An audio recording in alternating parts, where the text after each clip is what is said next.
Sunlight poured through the sheer curtains of the hotel suite, warming my face as I sat motionless in front of the vanity mirror. My reflection stared back, hollow-eyed despite the careful makeup application. 29 years old, veterinarian, about to marry a man I respected but didn't love. The white lace gown clung to my frame, elegant and suffocating in equal measure. "You look stunning," my maid of honor said, adjusting the cathedral veil. Her voice seemed to come from underwater. I forced a smile. "Thank you. 8 weeks. That's how long I'd been carrying this secret." The positive pregnancy test tucked in my suitcase for the honeymoon reveal felt like a stone in my chest. Derek didn't want children naturally. His family carried genetic conditions he refused to pass down. The insemination with an anonymous donor had been clinical, practical. Everything our relationship was built on. Safe, predictable, utterly devoid of passion. The Fairmont Copley Plaza hummed with activity below. 150 guests gathered in the garden terrace, their chatter drifting up through the open window. Derek's law partners, my veterinary colleagues, families who thought we made perfect sense together. Maybe we did, on paper. 2 professionals building a stable future. No messy emotions, no risks. My hand drifted to my abdomen, still flat beneath the gown's corset. A boy or girl? Would they have my green eyes or the unknown donor's features? The clinic had provided minimal information, just health screenings and basic physical traits. Responsible reproduction, they'd called it. "Rachel, it's time." My mother appeared in the doorway, tears already forming. She'd been thrilled about this wedding, relieved her daughter was finally settling down after years focused solely on exotic animal rehabilitation. I stood, the gown's train whispering across hardwood. My legs felt disconnected from my body as we descended the curved staircase. Hotel staff smiled, offering congratulations I barely registered. Derek waited somewhere beyond those French doors, probably checking his watch, punctual to a fault. My almost husband. The processional music began. Wagner, traditional and expected. I clutched the bouquet of white roses too tightly, their thorns pressing through the wrapping. 1 breath, 2. Then I stepped into the garden. The May afternoon was perfect. Cloudless sky, gentle breeze carrying the scent of flowering trees lining the terrace. Guest faces turned toward me, cameras raised. Derek stood at the altar in his tailored tuxedo, blonde hair perfectly styled, expression proud and satisfied. This was a good merger, his posture said. Sensible. I walked the aisle alone, having insisted on that small rebellion. Each step felt predetermined, my life following a script I hadn't written but couldn't escape. The officiant smiled warmly. Derek reached for my hand, his touch cool and dry. "Dearly beloved," the officiant began. I tried to focus on the words, on the commitment I was about to make. Derek squeezed my fingers, mistaking my trembling for emotion. Maybe it was. Just not the kind he imagined. "If anyone objects to this union..." The roar of engines cut through the ceremony. 3 black Escalades crashed through the garden's side gate, tires tearing gouges in the manicured lawn. Screams erupted from the guests. Derek's grip tightened painfully as security guards rushed forward, only to freeze when car doors opened. Men in dark suits emerged, moving with military precision. Not rushed, not panicked, controlled. 10 of them formed a corridor, and then he stepped out. Tall, easily 6'2", with black hair and eyes so dark they absorbed light. His presence hit like a physical force, silencing the chaos.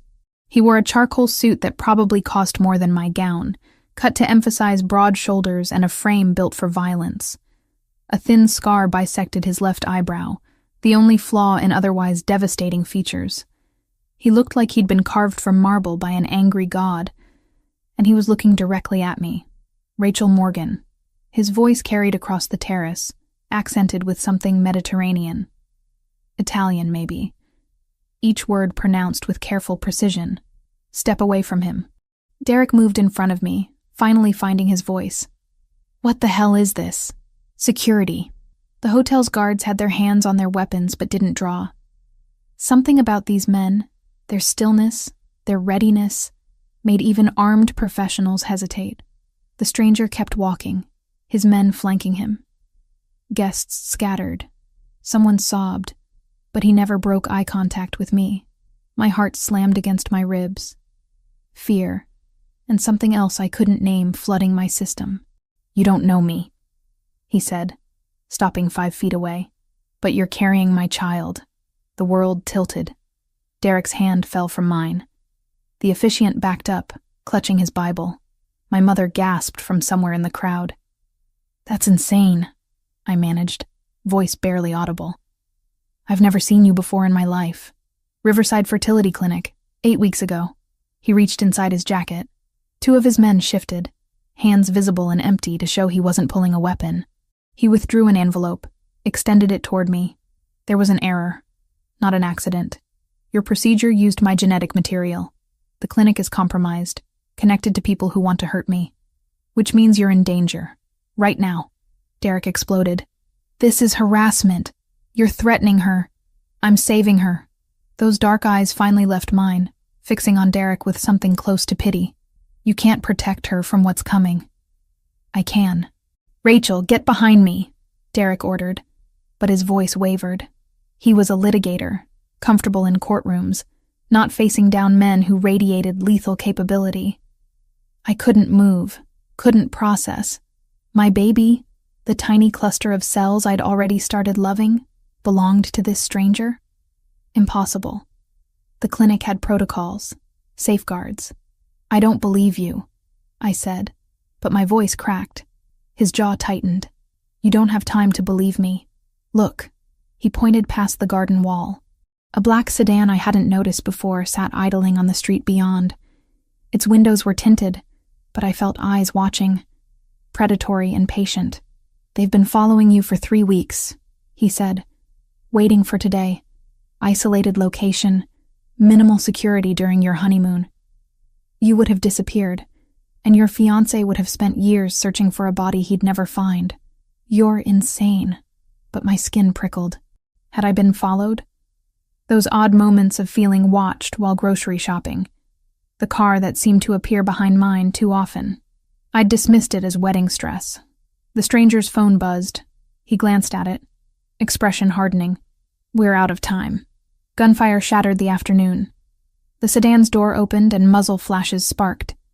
Guests dropped to the ground screaming. Derek stumbled backward, pulling me with him. The stranger moved faster, his hand clamping around my wrist with bruising force. He hauled me against his chest, his body a wall between me and the bullets I heard whizzing past. "Move," he barked at his men.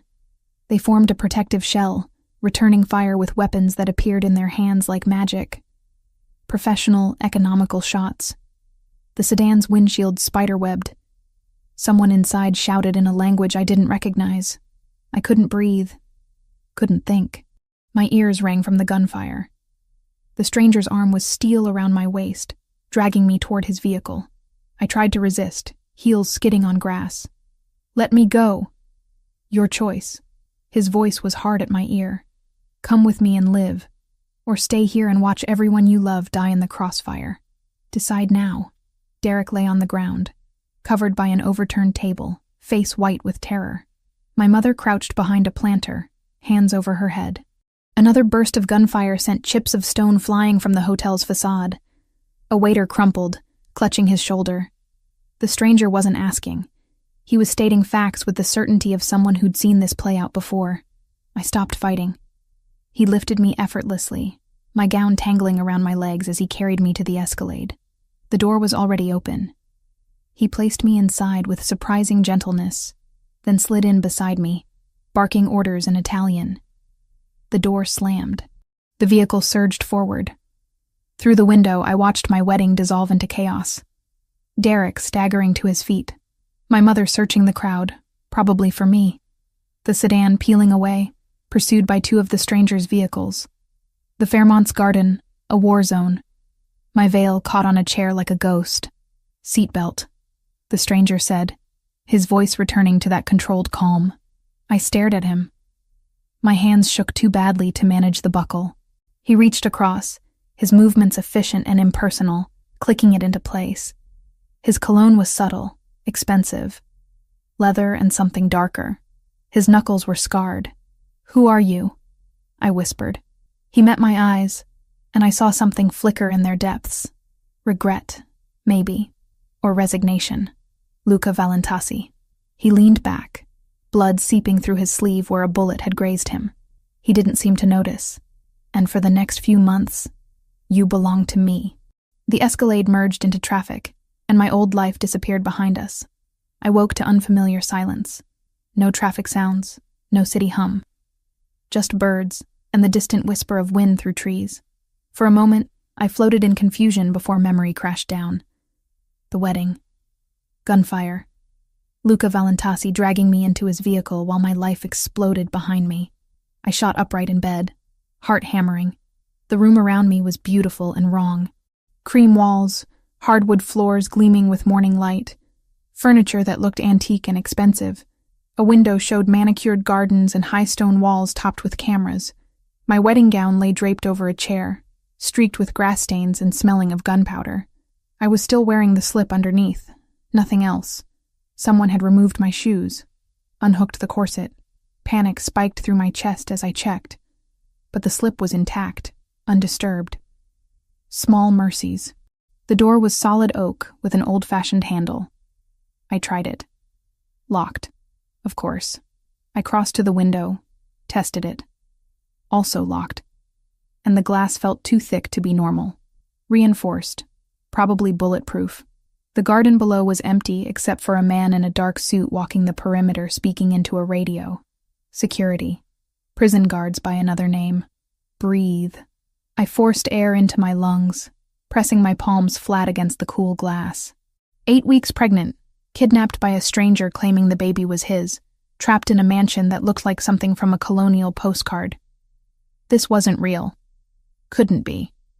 But the dull ache in my wrist where he'd gripped me said otherwise. The ringing still faint in my ears from gunfire. The absence of my engagement ring, lost somewhere in the chaos. A soft knock preceded the lock clicking open. A woman entered, middle-aged with steel-gray hair pulled back severely. She carried a tray, her expression neutral but not unkind. "Breakfast," she said, setting it on the dresser. Coffee, toast, fruit, yogurt. My stomach churned at the sight. "Bathroom is through there." She nodded to a door I'd missed. "Fresh clothes in the closet, your size.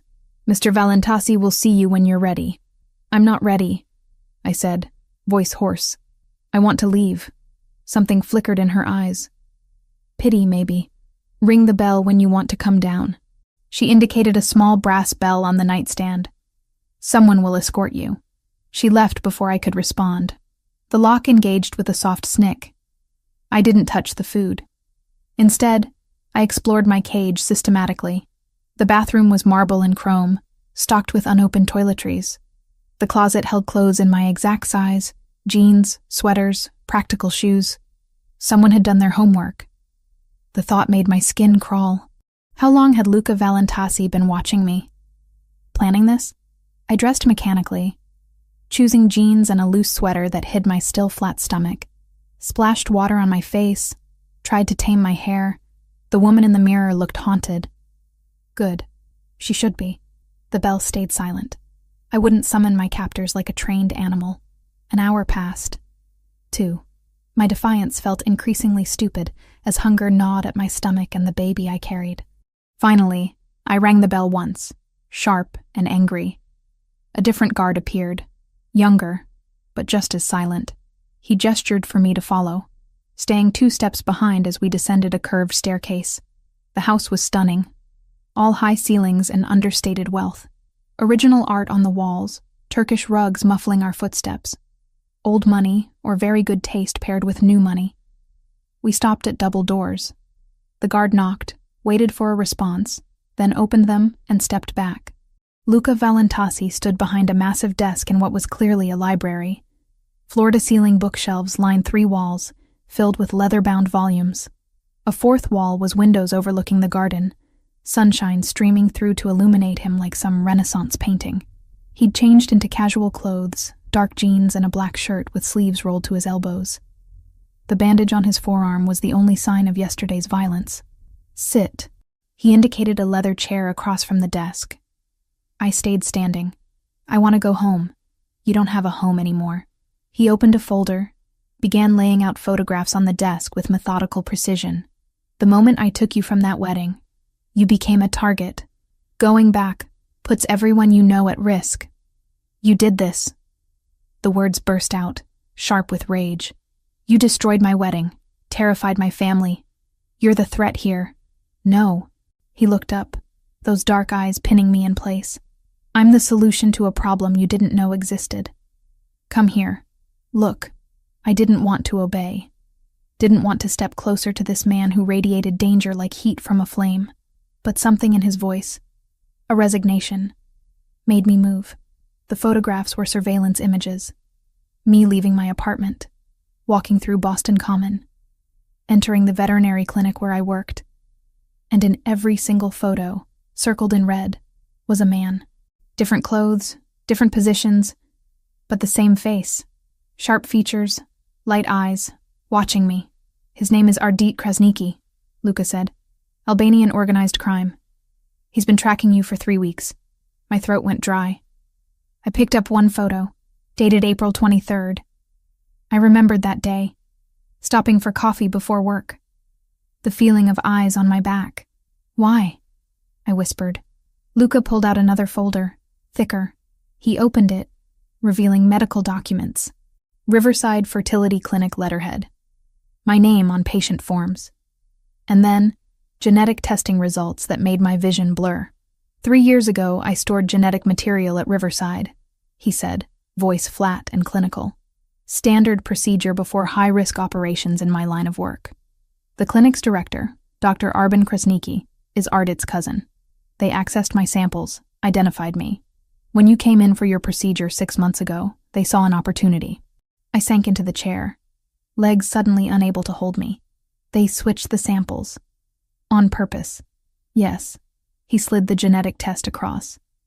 99.9% probability of paternity, creating a vulnerability they could exploit. A child of mine would be valuable leverage. The room spun. My baby, the miracle I'd planned and hoped for, was a weapon. A pawn in some criminal game I didn't understand. The Krasnikis want territory I control, Luka continued, relentless as a surgeon cutting. Shipping routes through Boston Harbor. They've been escalating for months. This was their play, create a hostage before you even knew you were one. Wait until the pregnancy progressed past the fragile first trimester. Then take you. Use the child to force me to surrender what they want, or watch my son or daughter die slowly. Bile rose in my throat. You're lying. Making this up to justify kidnapping me. He turned his laptop around. Security footage played. Timestamp showing 2 weeks ago. The exterior of Riverside Fertility Clinic. A man entering through a side door at 2 a.m., leaving 20 minutes later with a box. Luka froze the frame. Zoomed in. The face was clear. Ardit Krasniki. He's been collecting files, Luka said. Patient records. Probably selling them, using them for blackmail. Your file was accessed 16 times in the past month. I thought I might vomit. Why didn't you go to the police? His laugh was bitter and short. The police can't protect you from this. These people kill cops as easily as anyone else. And frankly, my hands aren't clean enough to invite that kind of scrutiny. So you're a criminal too. Statement, not question. Yes. No shame, no apology. But I don't hurt civilians. I don't use children as weapons. And I don't let people take what's mine. I'm not yours. His gaze dropped to my stomach, still flat beneath the sweater. The child is. Biologically, legally, once I prove paternity. Which means you are, until this situation is resolved. I wanted to scream. To throw something at his arrogant face. I didn't choose this. Any of this. Neither did I. For the first time, something cracked in his armor. Exhaustion, maybe. Or frustration. You think I wanted a child? In my world? I've spent my entire life avoiding exactly this vulnerability. Then let me go. Get an abortion. Disappear. Whatever you want. It's too late. He closed the folders, stacked them with precise movements. They know about you. Know you're pregnant. Even if you terminated, they'd assume I had the child hidden somewhere. You'd never be safe. The trap closed around me, suffocating. What do you want from me? Stay here. Let me protect you until I can neutralize the Krasniki operation. After that, we'll figure out custody arrangements, support, whatever you need." He stood, moving to the window. "You'll have everything you require. Medical care, books, entertainment, freedom within the grounds. But you can't leave, and you can't contact anyone outside. For their safety and yours. That's imprisonment. That's survival." He turned back, and the light behind him made his face unreadable. "I know this is unfair. You're an innocent caught in a war you didn't start. But I will keep you alive, Rachel Morgan. Whether you cooperate or fight me every step of the way." We stared at each other across the expensive rug, my hands clenched into fists, nails biting crescents into my palms. "I hate you," I said. "I know." He moved to the door, opened it. The guard waited outside. "Your meals will be brought to your room, or you can join me if you prefer. Test the limits. Try to escape if you need to. You'll find this house is very secure. But don't mistake my protection for cruelty. I'm trying to save your life." He left before I could respond. The guard gestured for me to precede him. I walked back to my beautiful prison, each step heavy with the weight of my shattered future. 3 days passed in a haze of fury and disbelief. I ate because the baby needed it, slept because exhaustion finally won, and tested every window, every door, every potential weakness in my cage. There were none. Luca Valentasi had thought of everything. 2 weeks felt like 2 years. I'd mapped every inch of my confinement, cataloged every guard rotation, memorized the pattern of Luca's movements through the house. He worked in his study most mornings, took calls in Italian or sometimes Albanian on the terrace in the afternoons. Always within the property. Always armed, though he tried to hide it. We maintained a cold war of silence. I refused to eat with him, taking meals in my room instead. Refused to acknowledge his existence when we passed in hallways. He didn't push, didn't force interaction. Just watched me with those unreadable dark eyes, tracking my movements like I was a skittish animal he needed to gentle. The morning sickness had gotten worse. I spent the 10th day mostly in the bathroom, too sick to maintain my defiance. The gray-haired woman, whose name I'd learned was Mrs. Russo, brought ginger tea and crackers without being asked. Small kindness in captivity. By the 14th night, insomnia had become my constant companion. I paced my room at 2 a.m., restless and angry and terrified in equal measure. The baby was real, growing inside me despite the nightmare circumstances. 9 weeks now. In 3 weeks, I'd hear the heartbeat. If I was still alive. That thought kept me awake more than anything. Luca claimed protection. But what if he was wrong? What if the Krasnikis found this place? A sound shattered my spiraling thoughts. Distant, but distinct. Glass breaking. Shouts. Then the sharp crack of gunfire. My blood turned to ice. More shots. Closer now. Running footsteps in the hallway. I backed away from my door, searching frantically for anything resembling a weapon. The desk chair, maybe. I grabbed it, positioned myself in the corner farthest from the window. The lock clicked. I raised the chair, ready to swing at whoever entered. Luca burst through, gun in hand, shirt splattered with blood. Not his. I registered with strange detachment. His eyes swept the room, landed on me. With me. Now. What's happening? They found us. He crossed the space in 3 strides, grabbed my wrist. The chair clattered from my grip. Basement. Move. Another explosion rocked the house, shaking the floor beneath my feet. Luca yanked me into the hallway where 2 guards stood with automatic weapons, scanning both directions with military precision. They formed up around us, one ahead and one behind, as Luca pulled me toward a door I'd thought was a closet.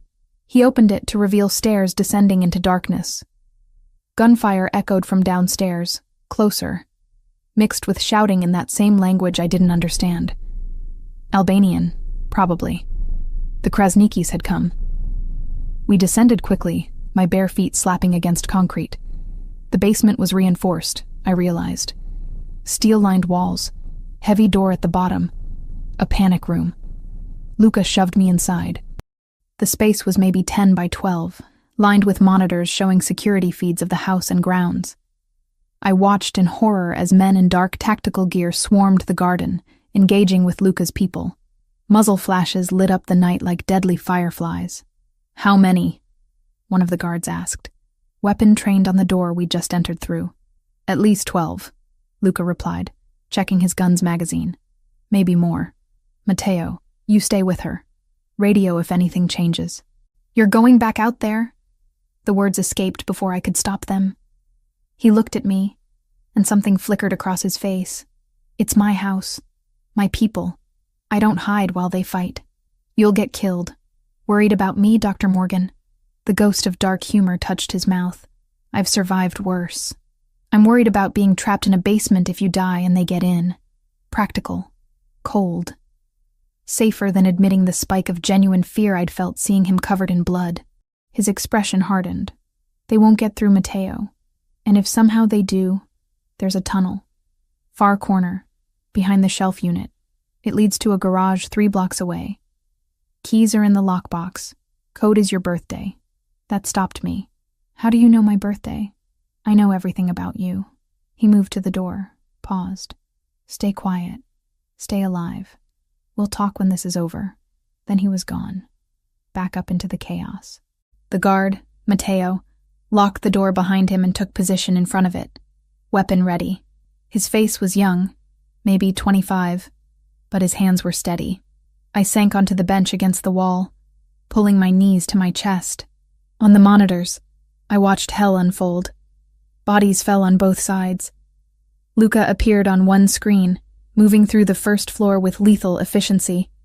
He fired twice, dropped an attacker, then disappeared around a corner. Minutes crawled by like hours. The gunfire grew sporadic, then stopped entirely. Eerie silence pressed down on us.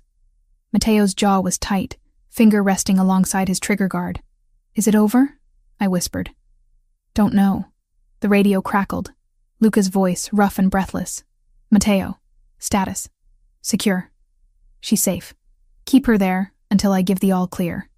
We're sweeping for stragglers. 20 more minutes passed before the door lock beeped and opened. Luca descended, now wearing a different shirt. Clean. Black. But I could see the tension in his shoulders, the tightness around his eyes. He'd been hurt, even if he was hiding it. They're gone, he said. Dead or retreated. House is secure. I stood on shaking legs. How many? Dead? His voice was flat. 8 of theirs. 2 of mine wounded. None killed. 8 people. Dead. Because of me. Because of a baby I hadn't even asked for. I need air, I managed. Not yet. Cleanup crew needs to work. Give them an hour. I need air now. My voice rose, hysteria creeping in at the edges. I need out of this box. Something in my tone must have registered. Luca nodded to Matteo, who stepped aside. First floor only. Stay away from windows. I pushed past him, up the stairs, emerging into a house transformed. Bullet holes pocked the walls. Blood streaked the hardwood. Broken glass crunched under my feet as I stumbled toward the terrace doors, needing open space, needing sky. Luca followed but kept distance, letting me rip the doors open and stumble outside. The garden smelled of gunpowder and copper. I made it 3 steps before my legs gave out. I sank to the stone patio, pulling my knees up, trying to breathe through the panic. He sat beside me, not touching, just present. We stayed like that as dawn began to lighten the eastern sky. Pink and gold touched the clouds, indifferent to the violence below. This is your life, I said finally.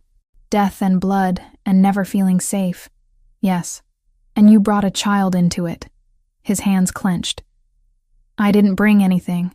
This was done to both of us. I turned to look at him. Really look. He was 35. I'd learned from documents I'd found in his study during my explorations.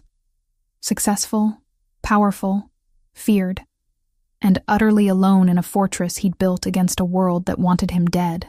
How do you live like this? I asked. You learn not to feel too much, not to care too deeply. Keep everyone at arm's length. He met my eyes. Safer that way. That sounds like hell. It is. He looked away, jaw working. I never wanted to bring someone else into it, especially not an innocent, especially not a child. The admission felt raw, honest in a way nothing else between us had been. I thought about Derek, safe in his courtroom battles. about my quiet life rehabilitating injured raptors and teaching veterinary students. Normal problems, normal dangers. They really would have killed me, I said softly, if you hadn't taken me first. Yes, you and the baby. Without hesitation, I wrapped my arms around my stomach, protective and automatic. I don't want this. I know. His voice carried infinite tiredness. But wanting doesn't change what is. We sat in silence as the sun rose fully, burning away the shadows. Men in coveralls arrived, began the grim work of disposal and repair. Luca finally stood, offered me his hand. I looked at it for a long moment. Taking it felt like acceptance, like admitting my life had fundamentally changed and wouldn't change back, but my legs were still shaky, and his hand was steady. I took it. He pulled me up gently, released me the moment I had balance. Mrs. Russo will bring breakfast to the library, he said. We need to talk about next steps. They know this location now. We'll need to relocate. Another prison? Bitterness leaked through. Another fortress. He started toward the house, paused. For what it's worth, I'm sorry. You deserved better than this. I followed him inside, stepping over bloodstains being scrubbed away by people who'd clearly done this before. In the library, morning light poured through undamaged windows. Books lined the walls, unchanged and unchanging. I sank into the leather chair across from his desk, exhausted down to my bones. Mrs. Russo appeared with coffee and pastries. I took the coffee gratefully, let the warmth seep into my cold hands. Luca sat behind his desk, pulling up information on his laptop. There's a property in the Seaport District, he began. High-rise, better security. We can move this afternoon. Okay. The word felt hollow. He looked up, surprised by my compliance. I was surprised too, but the attack had shifted something fundamental in my understanding. Luca was a criminal, yes. A killer, probably. But he'd risked his life fighting while he could have run. His people had died protecting me. A stranger carrying cargo they'd never asked for either. I need to understand something, I said. The Krasnikis. Why is this territory so important? He studied me for a moment, deciding something. Then he began to explain, and for the first time, I listened without my walls up, because staying ignorant wasn't protecting me. It was just leaving me blind in a war I was trapped in, whether I accepted it or not. By the time Mrs. Russo returned to clear breakfast, I'd learned more about Boston's criminal underworld than I'd ever wanted to know. And I'd made a decision. I couldn't escape this. But maybe, if I stopped fighting and started learning, I could survive it. 4 weeks since my wedding day exploded into violence and captivity. The Seaport penthouse was nothing like the Brookline mansion. All steel and glass, modern art on white walls, floor-to-ceiling windows overlooking Boston Harbor. 23rd floor, impossible to reach without passing through security that rivaled airport checkpoints. A gilded cage with better views. I'd stopped fighting the guards who shadowed me, stopped testing doors I knew were locked. The fury that had sustained me those first weeks had burned down to something quieter but deeper. Not acceptance, exactly. More like strategic retreat, while I figured out how to exist in this impossible situation. Luca and I had developed an unspoken routine. Breakfast together in the dining room, him with his espresso and newspaper, me with herbal tea and whatever I could stomach through morning sickness. Few words exchanged, but the silence had shifted from hostile to something almost companionable. He asked about my health. I answered honestly. Small civilities in captivity. This morning he set down his coffee and slid an envelope across the glass table. Dr. Lauren Foster. She's coming this afternoon for your 12-week appointment. I took the envelope, found a medical file inside. Credentials for an obstetrician, impressive resume, patient reviews. You hired her. I vetted her thoroughly. Former Mass General, now private practice. Discreet, skilled, and she owes me a favor. He caught my expression. A legitimate favor. I funded her clinic 3 years ago when banks wouldn't loan to her. She's a good person, Rachel. The use of my first name still felt strange. He'd been careful with it, using it sparingly like something breakable.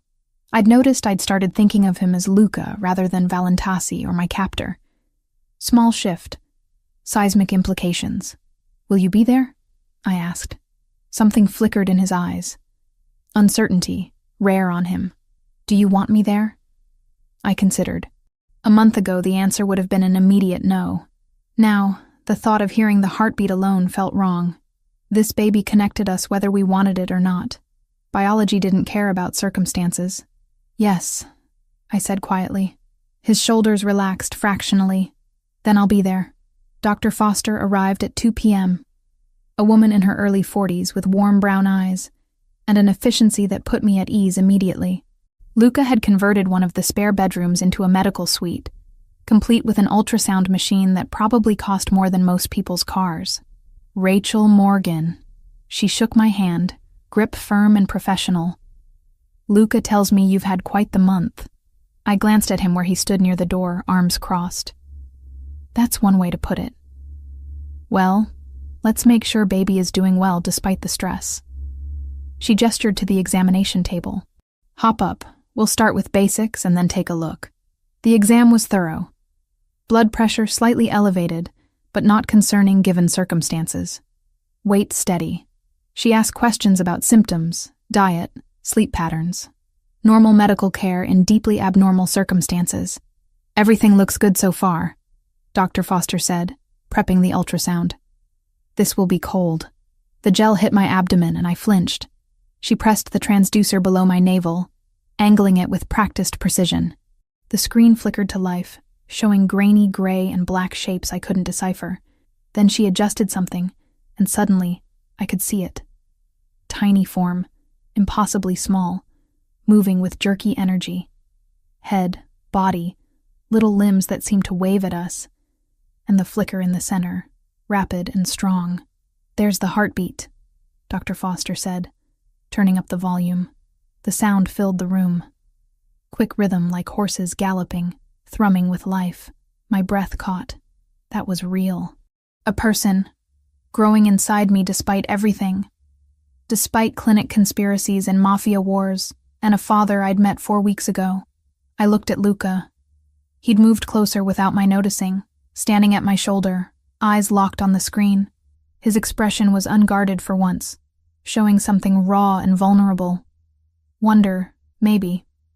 Or fear. Possibly both. Strong heartbeat, Dr. Foster continued, measuring things on the screen with practiced clicks. Good growth, right on track for 12 weeks. Crown to rump length is right where we want it. She took several images, the machine printing them out with soft mechanical sounds. Then she handed me tissues to wipe off the gel and gave us privacy while I rearranged my clothes. Luca held one of the ultrasound photos, staring at it like he could decode the universe from those grainy shapes. That's real, he said, voice rough. I knew intellectually, but seeing it, yeah. I slid off the table, took the photo from his hand. The baby looked like an alien, all head and tiny body. Beautiful and terrifying. 12 weeks. 3 more months until I'm visibly pregnant. Dr. Foster will come weekly. He cleared his throat, settling back into business mode. Anything you need, tell me. Different food, supplements, books about pregnancy. Whatever helps. I studied him. This man who'd kidnapped me and protected me in equal measure. Why do you care so much? You said yourself you never wanted children. I didn't. He met my eyes. And that vulnerability was still there beneath the surface. My father raised me to be a weapon. No softness, no weakness. Children were liabilities in this world. I believed that. And now? Now there's a heartbeat that exists because of me. A person who didn't choose any of this. His jaw tightened. I won't be my father. This child will know safety, stability. Even if I have to burn my entire world down to provide it. The intensity in his voice sent shivers down my spine. Not from fear, but from recognition. I'd seen that same fierce protectiveness in mother raptors defending nests, in wolves circling their pack's young. Primal and absolute. Luca. His name felt strange on my tongue. If we're doing this, really doing this together, I need more than protection. I need purpose. What do you mean?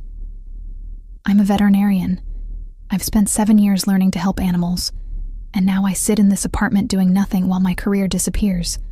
I gestured at the windows, the city beyond. Let me work remotely. Consultations, case reviews, research, something. He considered, and I could see him calculating risks. Controlled access, secure network, no location data, no personal details shared. I can work with that. I'll have my tech people set it up. He paused. There's something else. I'm planning an operation, retrieving information from Riverside Fertility, the clinic where this started. I need building layouts, security patterns. You were a patient there for months. My pulse quickened. You want me to help you rob the place? I want you to guide my team remotely. Your knowledge of the facility could cut operation time in half, reduce risk to my people. His gaze was steady. But only if you're willing. I won't force this. It should have felt like manipulation, drawing me into his world. But I thought about Dr. Arbin Krasniki, the man who'd deliberately switched genetic samples and turned my pregnancy into a weapon. About how many other people he'd hurt with his schemes. What happens to the clinic after? Evidence goes to federal contacts. The place gets shut down. Krasniki goes to prison for fraud and racketeering. Luca's voice went cold. He'll never practice medicine again. Justice. Criminal style. Not what I'd choose, but better than nothing. I'll help, I said, on one condition. No one gets hurt who doesn't need to be hurt. Security guards, cleaning staff, innocent people. They walk away. Agreed. He extended his hand, formal and strange. Partners, then. At least for this. I shook it, his grip warm and firm. Partners. The word felt dangerous and right simultaneously. 2 weeks passed after the attack, and the next 3 days were strange. Luca's tech specialist, a nervous man named Dimitri, set up secure systems for me to access veterinary databases and consult on cases remotely. Within hours, I was reviewing radiographs from the Franklin Park Zoo, advising on treatment for a clouded leopard with suspected pneumonia. My brain engaged in ways it hadn't since the wedding, solving problems that mattered. And in the evenings, Luca and I sat in his office, me sketching layout maps of Riverside Fertility from memory while he asked detailed questions. Where were the servers? Which doors had card readers versus keypads? Guard rotations, blind spots in camera coverage, anything I could remember. You have a good memory, he said, studying my drawings. Spatial memory comes with the veterinary territory. Need to remember anatomical structures, surgical approaches. I added another notation. The server room is behind a fake wall in the records office. I saw them accessing it once when I was waiting for a consultation. That's exactly the kind of detail that matters. He made notes on his tablet, cross-referencing with building plans his people had acquired. We go in 3 nights from now. Thursday, minimal staff, maximum darkness. I want to listen in. The words came out before I'd fully thought them through. Not in the field, but audio feed. I'll be more useful if I can hear what your team is encountering in real time. He hesitated, protective instinct clearly warring with tactical sense. Finally, he nodded. Audio only. You stay here with 2 guards. First sign of trouble, you go to the panic room. Deal. Thursday night arrived too quickly and not fast enough.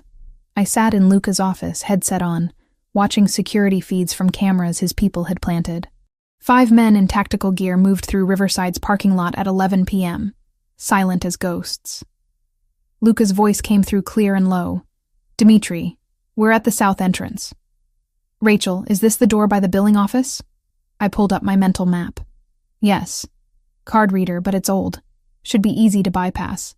Copy. Sounds of electronic manipulation. Then a soft click. We're in. For the next 20 minutes, I guided them through corridors I'd walked dozens of times, pointing out cameras, suggesting routes. They moved with professional efficiency, reaching the records office without incident. Fake wall, you said. Where? Luca's breathing was controlled, professional. North side, behind the filing cabinets. There's a seam if you look close. Pressure release on the left side about 4 feet up. Rustling sounds, then a quiet exclamation. Got it. Nicely done, Doctor. Morgan. They accessed the servers. Dimitri working his magic remotely to download years of files. But then a complication. A guard appeared, making an unscheduled round. My heart stopped as I watched the camera feed. Luca signaled his team. They melted into shadows. The guard walked past, oblivious, and continued down the hallway. "Clear," Luca whispered. "Dmitri, how much longer?" 90 seconds. Those seconds stretched like hours. But the download completed, and Luca's team extracted as smoothly as they'd entered, leaving no trace except missing digital files the clinic wouldn't notice for days. Back at the penthouse, Luca found me still in his office, adrenaline making my hands shake. He pulled off his tactical vest, set his weapon aside with careful precision. "You were invaluable tonight," he said. "Saved us at least 15 minutes. The guard. You could have, but didn't." He moved closer, and I could smell the night air on him, cold and clean. "You asked for minimal harm. I gave my word." We stood too close in the dim office, and suddenly I was aware of him in ways I'd been carefully avoiding. The way his t-shirt clung to his shoulders, the intensity in his dark eyes, the fact that he'd kept his promise even when violence would have been easier. "Thank you," I whispered. His hand rose, hesitated, then touched my cheek with unexpected gentleness. "You're stronger than you think, Rachel." The moment stretched, charged with possibility and danger. Then footsteps approached, and we stepped apart like teenagers caught by parents. Dmitri entered with a laptop, ready to review the stolen files. But something had shifted between us, subtle as the baby growing in my womb, but just as inevitable. And as I watched Luca work through the night, building the case that would destroy the clinic that had violated us both, I realized I was in far more danger than I'd thought. Not from Albanian criminals or bullets or captivity, but from the man who'd become something more than my captor, something I couldn't name yet, but felt growing with the same certainty as the heartbeat we'd heard together. The data from Riverside Fertility painted a picture more disturbing than I'd imagined. Dmitri spent 2 days combing through files, and what he found made my stomach turn. Dozens of sample switches over 3 years. Politicians, business executives, judges, all carefully selected targets, their genetic material swapped with samples from men the Krasniki family could manipulate or control. A blackmail operation masquerading as a fertility clinic. My case was just one thread in a massive web of corruption. Luca worked around the clock, building a case file for his FBI contact, a woman named Agent Sarah Mitchell, who apparently owed him enough favors to look the other way on how he'd acquired the evidence. I watched him from my corner of his office, supposedly reviewing veterinary journals but actually studying him, the way he rubbed his temples when stressed, how he rolled his shoulders to ease tension, the soft Italian he muttered when frustrated. We'd been living together for 6 weeks now. Somewhere along the way, I'd stopped seeing just the criminal who'd kidnapped me. Now I saw the man who brought me ginger tea without asking when morning sickness hit, who'd installed a reading chair by the window because he'd noticed me standing there for hours, who spoke gently to his people but expected absolute competence. Dangerous thoughts for a captive. But I was 14 weeks pregnant with his child, and pretending I felt nothing seemed increasingly pointless. "Rachel," his voice pulled me from my thoughts. "Agent Mitchell wants Dr. Krasniki picked up tonight. She's got a warrant ready, but I convinced her to let us question him first." "Off the books." My pulse jumped. "You're going after him?" "Yes. He's the key to the whole operation, and his cousin Arben runs the Albanian side. If we can extract information about their structure, leadership, safe houses..." He trailed off, reading my expression. "What?" "I want to be there when you question him." "Absolutely not. Luca, listen to me." I stood, crossing to his desk. That man violated my body. Used me like I was nothing more than a pawn. I deserve to face him. It's too dangerous. If something goes wrong during extraction, then I stay in the vehicle, surrounded by your people. I planted my hands on his desk, leaning forward. But I need this. I need to hear him explain why he thought he had the right to weaponize my pregnancy. He studied me for a long moment, jaw tight. I could see the war in his eyes, protectiveness versus understanding. Finally, he exhaled roughly. "You stay in the SUV with Matteo and Dante. Bulletproof glass, engine running. Any trouble and they drive you straight back here." "Agreed." "And you wear a vest." His tone left no room for negotiation. "Fine." He made the call, setting plans in motion. 3 hours later, we were loading into vehicles as night fell over Boston. The bulletproof vest fit awkwardly over my small bump, but Mateo adjusted it with surprising gentleness. "You sure about this?" Luca asked one more time as I climbed into the SUV. "I'm sure." The drive took 30 minutes, heading to an industrial area near the harbor that smelled of salt and oil. Abandoned warehouses lined the street, perfect for activities you didn't want witnesses to. Dr. Krasnicki's car was already there, parked outside a building with broken windows. Luca's intel had tracked him to this meeting with his cousin. "Stay here," Luca ordered, then disappeared into the darkness with his team. Waiting was torture. I sat between Mateo and Dante, both armed and alert, listening to radio chatter I couldn't fully follow. 10 minutes, 15. Then Luca's voice, clear and satisfied. "We have him, bringing him to the South Warehouse." The SUV rolled forward, stopping near a different building. Through the windshield, I watched as Luca's men brought out Dr. Arben Krasnicki, the man I'd trusted with my fertility treatment. Hands zip-tied behind his back, blood trickling from his nose. He'd fought then. Good. They took him inside. Luca returned to the vehicle, opened my door.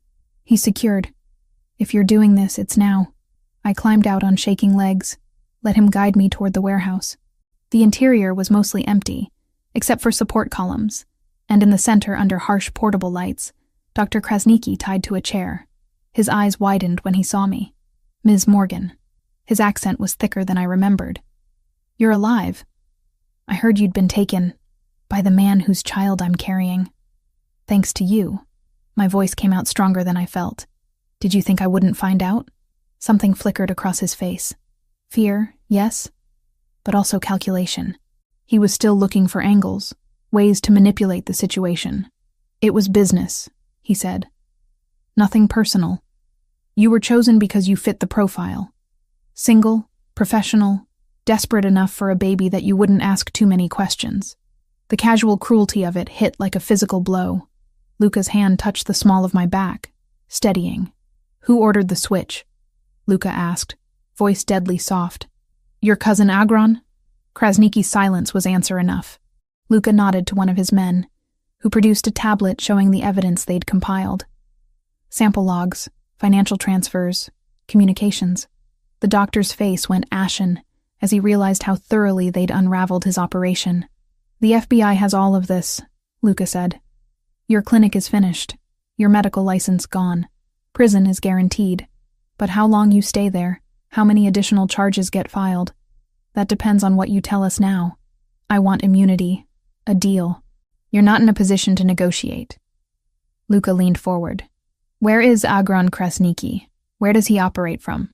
The doctor laughed, bitter and sharp. "You think I'd give up my cousin? He'd kill my entire family.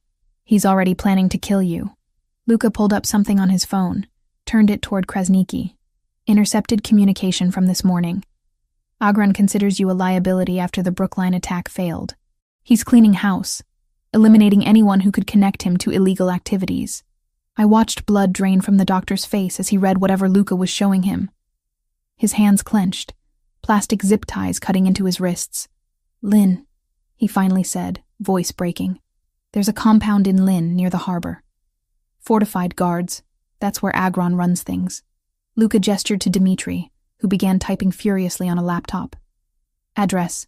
Krasnicki gave it, along with details about security, routines, personnel. Information spilled out of him like water from a cracked dam. I listened to him describe the organization that had turned my baby into a bargaining chip. The cold business calculations behind choosing me. How they'd planned to take me during my honeymoon in St. Lucia, an island small enough that disappearing me would be simple. "And what was the endgame?" I asked. My turn to step forward. "After you kidnapped me. What was supposed to happen?" He wouldn't meet my eyes. "Hold you until the baby was born. Use the child to force Valentasi to surrender territory. Then," he trailed off, "then kill me." Statement, not question. "Because I'd seen your faces, knew your operation." His silence confirmed it. I'd been dead from the moment they switched those samples. A temporary incubator for leverage, nothing more. Rage filled me, white-hot and cleansing. You don't get to avoid consequences by cooperating now. You made me into a weapon. Turned my baby into a target before they even existed. That's unforgivable. I'm sorry," he whispered. "It wasn't supposed to be like this. Just business doesn't make it better." Luca's voice cut through like a blade. "It makes it worse. You weren't even angry, weren't driven by revenge or passion. You did this for money and power, with calculation and forethought. That's what makes you irredeemable." He signaled to his men. "Agent Mitchell is waiting 6 blocks away. Deliver him with our compliments and the evidence files." As they hauled Krasniqi to his feet, he looked at me one last time. "The baby. Is it healthy?" The question was so unexpected, so bizarre given everything, that I actually laughed. "Why would you care?" "Because I'm still a doctor. That matters to me, even if you don't believe it." "Yes," I said coldly. "The baby is healthy. No thanks to you." They took him away. Luca and I stood alone in the empty warehouse, the lights casting harsh shadows. My hands were trembling, adrenaline crash hitting hard. "You shouldn't have seen that," Luca said quietly. "The interrogation, the violence, that's my world, not yours. My world ended 6 weeks ago." I turned to face him. "This is our world now. Yours, mine, and this baby's. I need to understand all of it, even the ugly parts." He stepped closer, and I could see the concern etched in his features. "I don't want you to become hard, to lose the softness that makes you who you are, and I don't want you to face everything alone." The words came from somewhere deep and honest. "You've protected me, kept your promises. Let me be more than a responsibility you guard." "Rachel." My name was rough on his tongue. "This isn't Stockholm Syndrome or forced proximity making you feel—" "Don't." I pressed my fingers to his lips, silencing him. "Don't tell me what I feel. I know the difference between gratitude and genuine connection, between survival instinct and actual emotion." His hand came up to cover mine, pressing it against his mouth. The kiss he placed on my palm was gentle, questioning. I answered by closing the distance between us, rising on my toes to reach him. The kiss was nothing like I'd expected. Soft, almost reverent, his hands framing my face like I was something precious. When we broke apart, both breathing hard, his forehead rested against mine. "This is complicated," he whispered. "Everything about us is complicated." I smiled despite the chaos. "But the baby is real. These feelings are real. And I'm tired of pretending otherwise. If we do this, really do this, there's no going back." His thumb traced my cheekbone. "You'll be in my world permanently. All the danger, all the darkness. I'm already in it." I placed his hand on my small bump. "We both are. So either we face it together, or we're both alone while standing next to each other." He kissed me again, deeper this time, and I felt the shift between us solidify into something undeniable. When we finally pulled apart, his smile was small but genuine. Together then. Together. We left the warehouse hand in hand. And for the first time since my wedding day exploded, I felt like I was walking toward something instead of running away.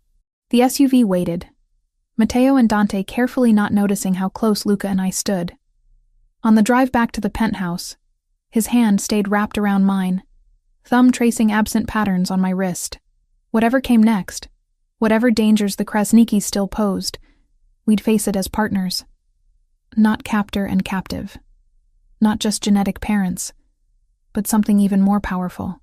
8 weeks transformed everything. The morning I woke at 20 weeks pregnant, the world felt different. Softer, maybe. Or I'd finally stopped fighting against the current and learned to swim.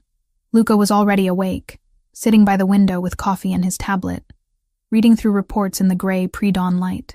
He did this most mornings, dealing with business before I stirred, trying to keep the darker parts of his world separate from what we were building together. I watched him from the bed, appreciating the strong line of his shoulders, the way early light caught in his dark hair. We'd been sharing this room for 3 weeks now, a gradual migration that started with him falling asleep in the chair by my bed after I'd had nightmares, progressing to him actually joining me under the covers. Slow and careful, both of us terrified of breaking whatever fragile thing we'd created. I can feel you staring, he said without looking up, amusement in his voice. Maybe I like looking at you. He glanced over, that small smile I'd learned to treasure appearing. How are you feeling? Good. Better than good, actually. I pushed myself up, and movement inside made me pause. There it was again, like bubbles or butterflies. Luca, come here. He was across the room in seconds, sitting on the bed with careful attention to not jostle me. What's wrong? Nothing's wrong. Give me your hand. I placed it on my stomach, pressing firmly. We waited in silence for a moment. Then it happened again. A distinct flutter, pushing against his palm. His eyes went wide. Is that the baby? First time I've really felt movement. Tears prickled my eyes, hormones making me emotional. That's our son. Our son. Dr. Foster had revealed the sex 2 weeks ago during the 20-week anatomy scan. A boy, healthy and active, measuring perfectly. Luca had gone silent when she'd told us, processing the weight of raising a male child in his world. All the expectations, the dangers, the legacy he'd inherit. Now, feeling his son move for the first time, Luca's expression was unguarded wonder. He's real. Very real. And apparently already practicing for soccer. I laughed as another flutter came, stronger this time. He leaned down, pressing a kiss to my stomach, then to my lips. Good morning to both of you. These moments were what sustained me through the continued reality of our situation. Dr. Krasniki was in federal custody. The clinic shut down permanently, but Agron Krasniki remained at large despite Luca's efforts to locate him. The Albanian boss had gone to ground after his cousin's arrest, and the uncertainty kept Luca's security protocols tight.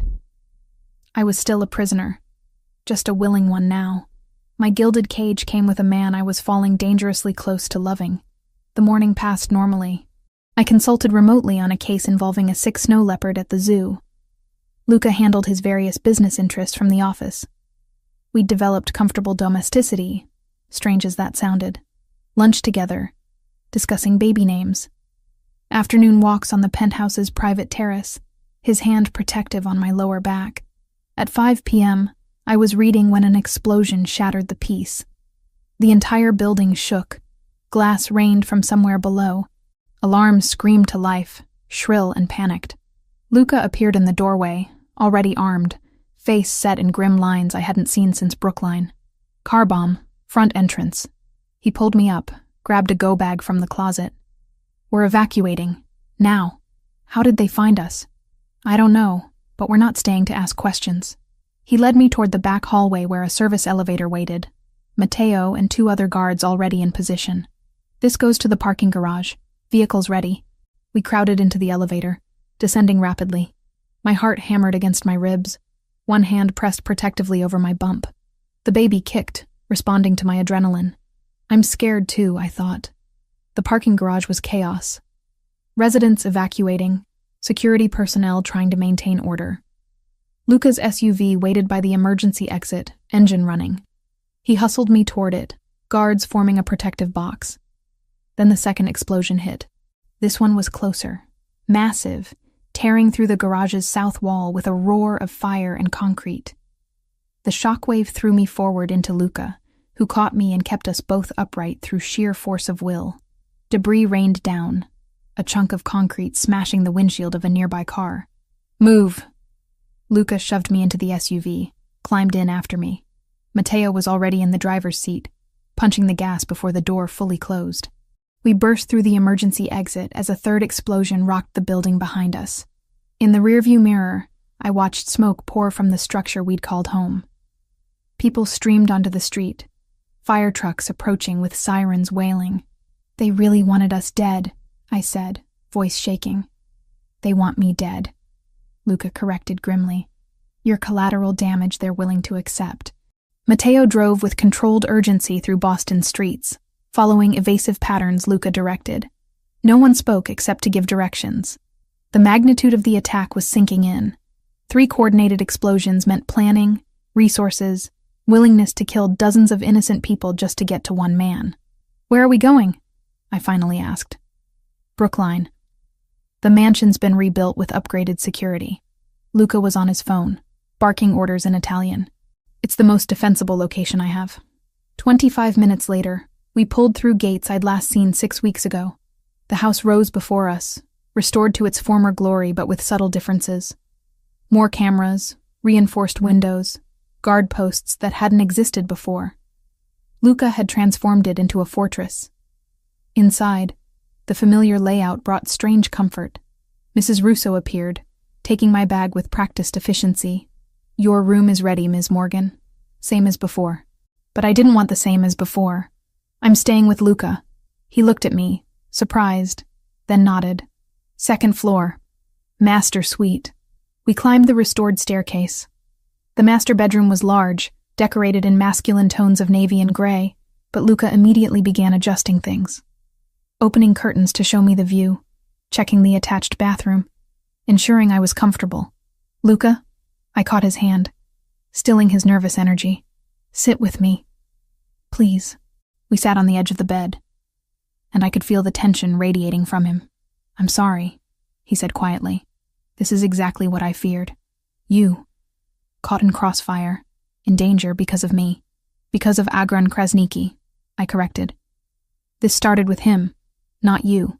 But it continues because of my refusal to give him what he wants." His jaw clenched. I could end this. Surrender the port territory, walk away from that revenue stream. And then what? He sees that violence works, demands more next time. "Luca, you can't negotiate with people who just tried to kill dozens of innocent people to get to you." "I know." He pressed his palms against his eyes. "But watching that building explode, knowing you were inside, feeling my son move this morning and thinking I might lose both of you before he's even born." I wrapped my arms around him, pulling him close. "You didn't lose us. We're here. We're safe." He buried his face in my neck, and I felt his control fracture. This man who'd seemed unbreakable was shaking against me, fear finally overwhelming the walls he'd maintained. I held him, running my fingers through his hair, whispering reassurances. "I can't lose you," he said against my skin. "Either of you. I don't know when it happened, but you've become everything. I love you too." The words were easy, natural. I'd been feeling them for weeks without the courage to say them. Terror had a way of burning away hesitation. He pulled back enough to meet my eyes, searching for certainty. "You mean that?" "Yes. I know it's complicated and probably unhealthy and definitely not what I imagined when I agreed to marry Derek." I touched his face, feeling the rough stubble. "But it's real. What I feel for you is the most real thing in my life right now." He kissed me with something close to desperation, and I met him with equal need. We fell back onto the bed together, careful of my growing belly, hands mapping familiar territory made urgent by how close we'd come to losing everything. Later, wrapped in sheets with his hand protective over our son, I asked the question I'd been avoiding. "What happens now?" "Now?" He kissed my shoulder. "Now I stop being reactive." Agron made his move, showed his hand. He's willing to kill indiscriminately, burn entire buildings. That tells me he's desperate. And desperate men make mistakes. What kind of mistakes? The kind that get them caught. His voice went cold, in a way that reminded me exactly who I'd fallen in love with. "I'm done waiting for him to come to us. It's time to go hunting." I should have been horrified. Should have argued for legal solutions, for peace. But I thought about the people who'd been in that building. The family of 4 I'd seen in the lobby yesterday. The elderly man who always held the elevator door for me. All potential casualties of Agron's vendetta. "What do you need from me?" I asked instead. He looked at me for a long moment. "I need you safe. Here, protected. With our son." His hand flexed on my stomach. "Let me handle the darkness. We're partners, remember? You said together. Rachel, I'm not asking to be in the field, but don't shut me out of the planning, the strategy.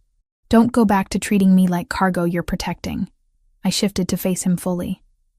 "I'm smart. I'm invested in the outcome, and I'm carrying the future heir to whatever empire you're building. Use me." Pride flickered in his eyes. "You're terrifying when you're determined, do you know that? I'm a mother now.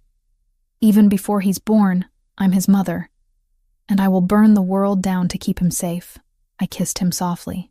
"Show me how we end this." He did. Over the next hours, he laid out his organization's structure.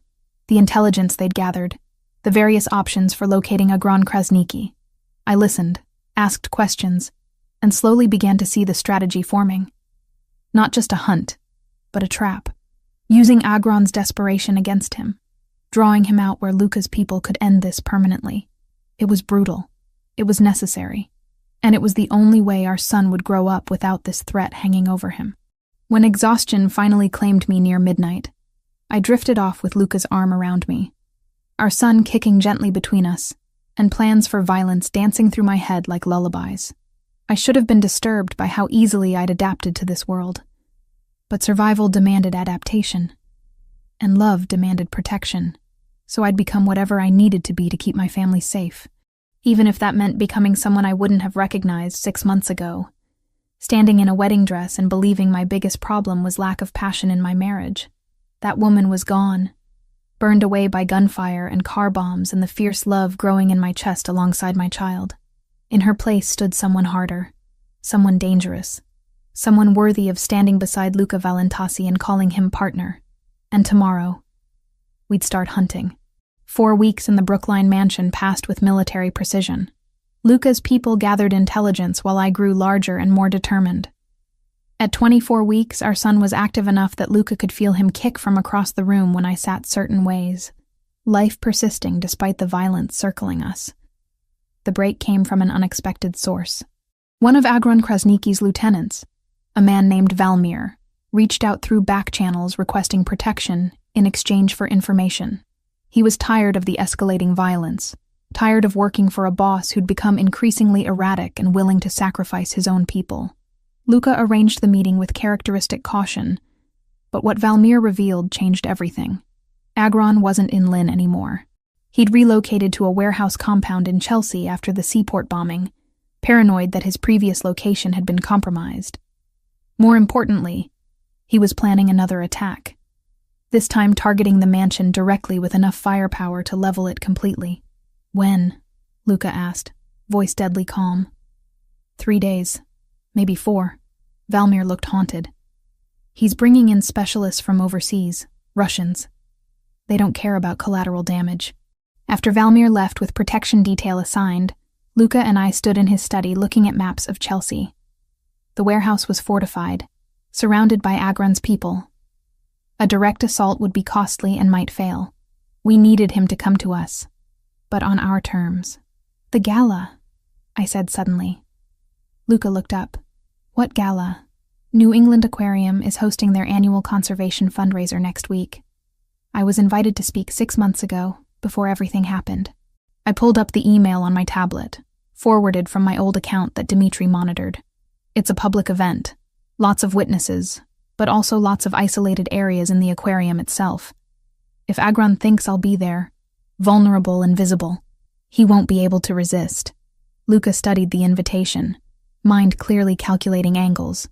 But Rachel, using you as bait while you're 6 months pregnant, is exactly why he'll believe it. I'm supposed to be in hiding, terrified.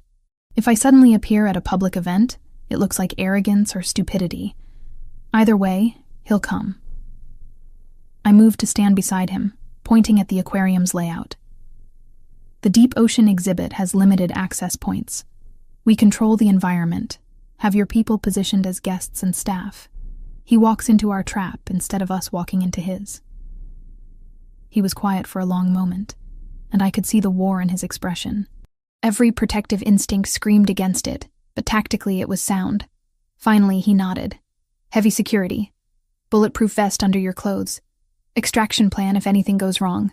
And at the first sign of real danger, you leave. No arguments. Agreed. The next 3 days were intense preparation. Dimitri coordinated with aquarium security. Luca's people infiltrated as caterers and custodial staff. I rehearsed my presentation on sea turtle conservation, a topic I actually cared about despite it being cover for an assassination plot. The cognitive dissonance was dizzying. Dr. Foster came to check on me and the baby the day before the gala, concerned about stress levels. Your blood pressure is elevated, she said, frowning at her readings. Not dangerously so, but I'd prefer you resting, not attending public events. I need to do this, I told her, for my son's future. so he can grow up without people trying to kill his father. She looked between Luca and me, recognition settling in her eyes. You're using yourself as bait. I'm ending a threat, I corrected. There's a difference. She didn't look convinced, but didn't argue further. After examining our son and pronouncing him healthy despite my elevated stress, she packed her equipment. Be careful, Rachel. That baby needs his mother. He needs both parents, I replied. That's what I'm fighting for. The night of the gala arrived with unseasonable warmth for September. I dressed in a flowing emerald gown that accommodated my bump while hiding the thin bulletproof vest Luca had commissioned specially. Makeup covered the shadows under my eyes. Jewelry glittered at my throat. I looked like a woman without a care, not someone walking into potential crossfire. Luca wore a tailored suit that concealed his weapon, hair styled back, every inch the legitimate businessman attending a charity function. We'd arrived separately, maintaining the fiction that I was here alone, vulnerable. The aquarium at night was otherworldly. Massive tanks glowed with bioluminescent life, casting rippling light across hundreds of guests in formal wear. I moved through the crowd toward the presentation area, hyper-aware of Luca's people positioned throughout. Matteo was dressed as a waiter. Dante posed as someone's date. At least 10 others I'd been briefed on. All armed, all ready. My presentation went smoothly, despite my racing heart. 20 minutes on conservation efforts, rehabilitation programs I'd worked with, the importance of protecting marine ecosystems. Applause followed, questions from genuinely interested attendees. Normal people living normal lives, unaware of the violence simmering beneath the surface of their evening. Afterward, I circulated through the cocktail reception, accepting congratulations, discussing veterinary medicine with curious guests, all while watching, waiting. He came during the second hour. I spotted the recognition in Matteo's subtle hand signal. 3 men entering through the main entrance, moving with purpose. One of them matched photos I'd studied. Agron Krasniki, older than his cousin. Hard-faced and radiating controlled violence. I drifted toward the deep ocean exhibit as planned, a massive cylindrical tank that rose 3 stories, filled with sharks and rays. The area was less crowded, darker. Perfect hunting ground or perfect trap, depending on perspective. 2 of Agron's men followed me. I pretended not to notice, stopping to admire a hammerhead shark gliding past the glass. Behind me, I heard their approach. Then Luca's people moved. It happened fast. The 2 men were grabbed, dragged into a service corridor before they could react or cry out. Weapons confiscated, hands restrained. I kept my position, the visible target, waiting for the primary threat. Agron appeared from the opposite direction, blocking my retreat. His hand was inside his jacket, no doubt on a weapon. We stared at each other across 15 feet of polished floor, the shark tank casting shifting shadows. Rachel Morgan, he said, accent thick. You're either very brave or very stupid. Neither. I'm just tired of running. I kept my voice steady despite my hammering heart. Tired of watching you terrorize innocent people because you want my child. That child is leverage. Worth millions in territory and shipping rights. He stepped closer. Come with me quietly. No one else gets hurt. That wasn't the deal in the Seaport District. How many people died in your bombing? 20? 30? Anger fueled my courage. You're willing to kill anyone to get what you want.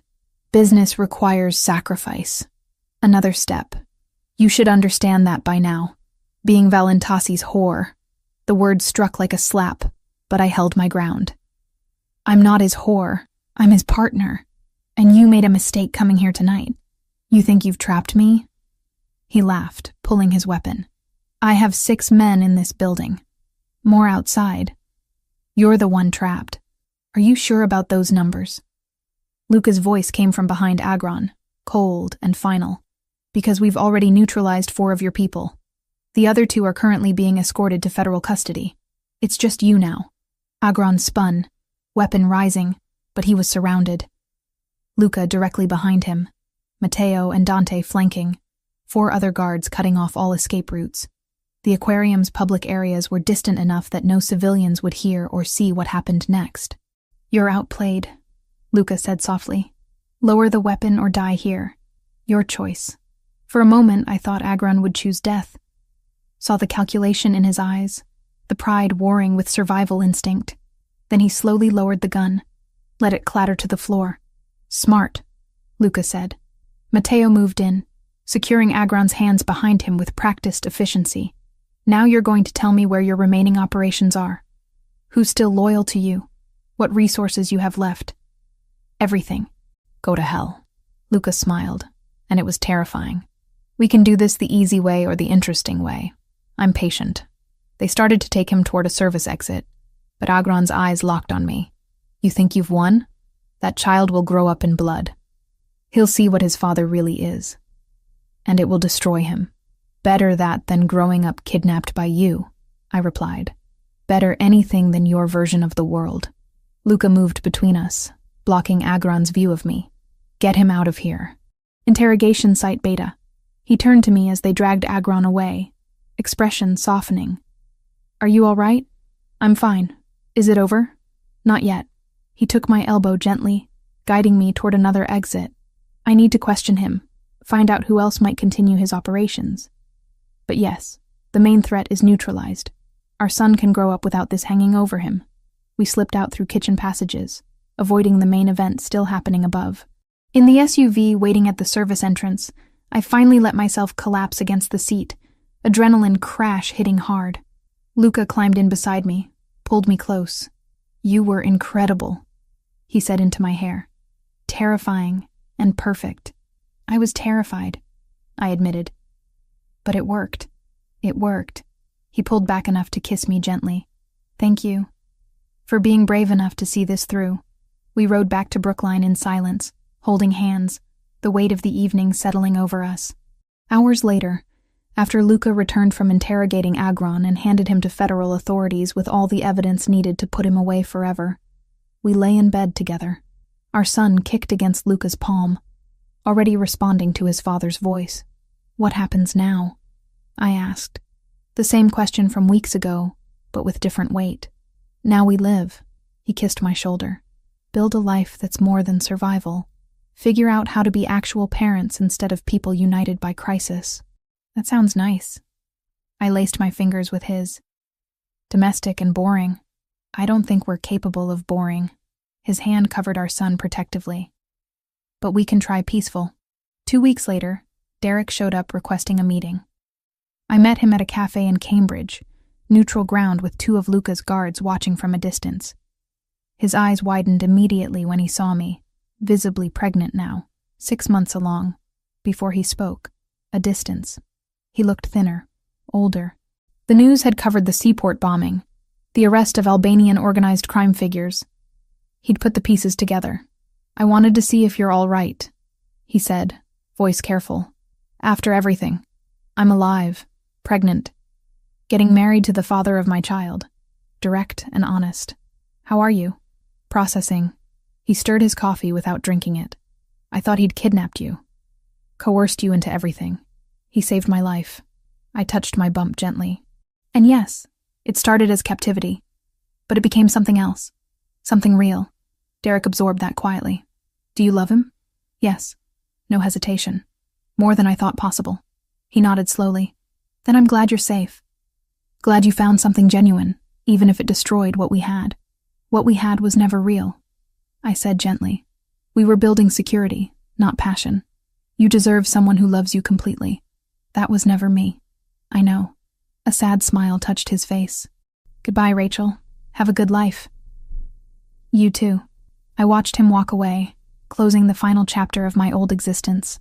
When Luca appeared beside me, hand warm on my shoulder, I leaned into him without reservation. "Ready?" he asked. "For what?" "I was thinking we should make it official sooner rather than later."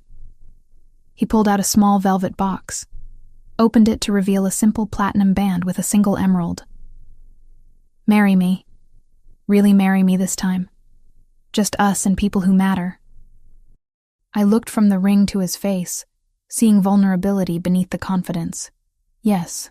He slipped it on my finger, kissed me right there in the cafe with curious strangers watching. And for the first time in 6 months, I felt like I was exactly where I was supposed to be. The garden looked completely different from the last time I'd stood here.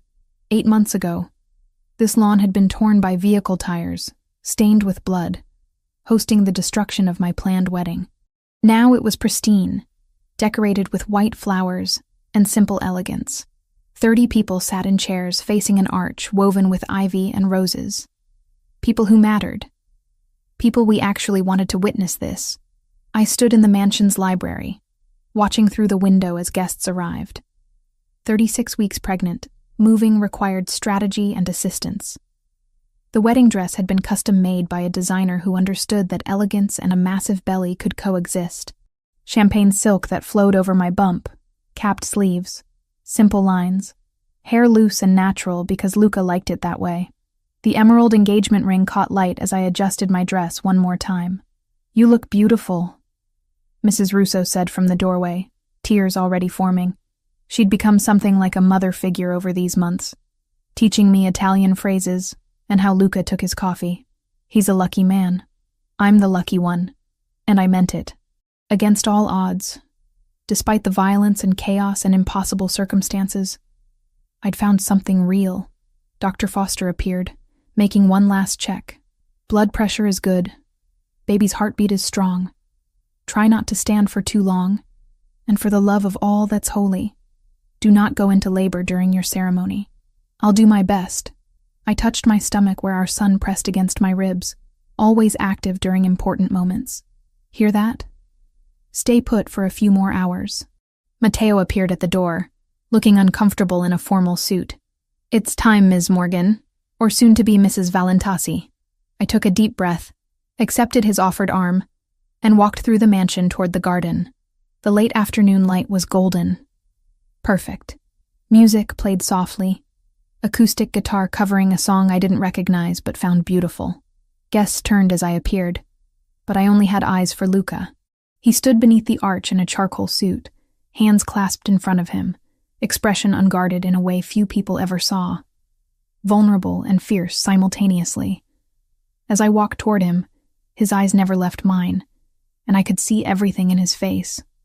Love, gratitude, disbelief that we'd actually made it here. I reached him, took his offered hands.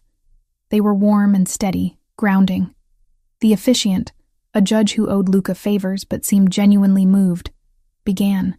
"We're gathered today to witness the union of Rachel Morgan and Luca Valentasi, two people who found each other in extraordinary circumstances and chose love despite every reason not to." That was one way to describe kidnapping turning into romance, I thought, biting back a smile. "They've written their own vows," the judge continued. Luca went first, clearing his throat. "Rachel, 6 months ago, I took you from a wedding and thought I was just protecting an asset. A biological connection to a child I never planned to have, but you refused to be just that. You fought me, challenged me, forced me to see you as a person instead of a problem to solve." His voice roughened with emotion. "You made me want to be better than what I was raised to be. You gave me hope that maybe I could be a father, a husband, something more than a criminal wearing expensive suits. I promised to protect you and our son, to honor your strength, to listen when you call me on my bullshit, and to love you for the rest of my life, however long or short that may be." Tears streamed down my face. Hormones made me cry at commercials lately, but this was different. This was everything. My turn. I squeezed his hands, found my voice. "Luca, I should hate you for destroying my wedding, kidnapping me, dragging me into a world of violence I never asked for. And for a while I did. But somewhere between your fortress in Brookline and this garden, I fell in love with the man behind the reputation. You've been gentle when you could have been cruel, honest when you could have lied. You gave me choices when you could have just given orders. You see me, really see me, in a way I've never been seen before." I touched my belly. "Our son is growing up with a father who will move heaven and earth to keep him safe, who will teach him strength and honor. And I get to stand beside you both, not as a captive or an obligation, but as a partner. I promise to challenge you, support you, love you through whatever comes next. Even when you're being an overprotective pain in the ass." Laughter rippled through the guests. Luca smiled, that rare, full expression that transformed his entire face. "The rings," the judge prompted. Mateo produced them. Simple platinum bands engraved on the inside with our son's due date. We slid them on each other's fingers with hands that trembled slightly. "By the power vested in me by the Commonwealth of Massachusetts, I now pronounce you husband and wife." The judge grinned. "You may kiss your bride, Mr. Valentasi." Luca cupped my face with both hands, thumb brushing away my tears, and kissed me with thorough sweetness. Our son kicked between us, making us break apart laughing. "He approves," I said. "Good, because it's too late to back out now." Luca kept his arm around my waist as we turned to face our guests, who were standing and applauding.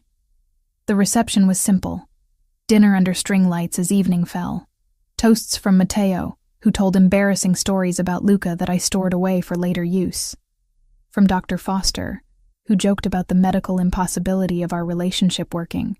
From Dimitri, who'd apparently bet money that we'd kill each other within the first month. I sat beside Luca at the head table, his hand never far from mine or my stomach. We didn't dance, too ungainly for that, but we swayed in place while music played, and people celebrated around us. Normal. Domestic. Everything I'd thought lost the day he'd crashed my first wedding. At 9 p.m., exhaustion hit like a wall. Luca saw it immediately, made our excuses, and guided me inside. "We're supposed to stay until the end," I protested weakly. "It's our wedding. We make the rules." He swept me up into his arms, carrying me up the stairs despite my protests about his back. "Luca, I weigh about 1,000 pounds right now. You weigh perfectly right for growing my son." He set me down gently in our bedroom, began carefully unfastening the back of my dress. "How are you feeling?" "Tired, happy, terrified about becoming parents in 3 weeks." I stepped out of the dress, grateful to be free of its weight. Normal wedding night thoughts. He laughed, pulling back the covers so I could slide into bed. "I don't think anything about us qualifies as normal." Fair point. I watched him undress, still appreciating the view after months of sharing this room. "Come here." He climbed in beside me, pulling me close with practiced care for my bump. Our son kicked against his stomach, a conversation between father and child that didn't need words. "Thank you," I said into the comfortable darkness. "For what?" "Crashing my wedding, kidnapping me, protecting us, loving us." I turned my head to look at him. All of it. Even the terrible parts. Because they led here. His hand traced patterns on my shoulder. "I'm the one who should be thanking you. For not killing me in my sleep. For seeing past what I am to who I could be. Who you already are." I corrected. "You just needed someone to point it out." We fell asleep, tangled together.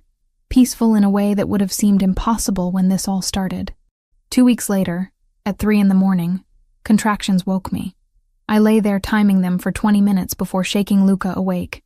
"It's time." He went from asleep to completely alert in seconds, already reaching for his phone to call Dr. Foster. The carefully planned chaos began.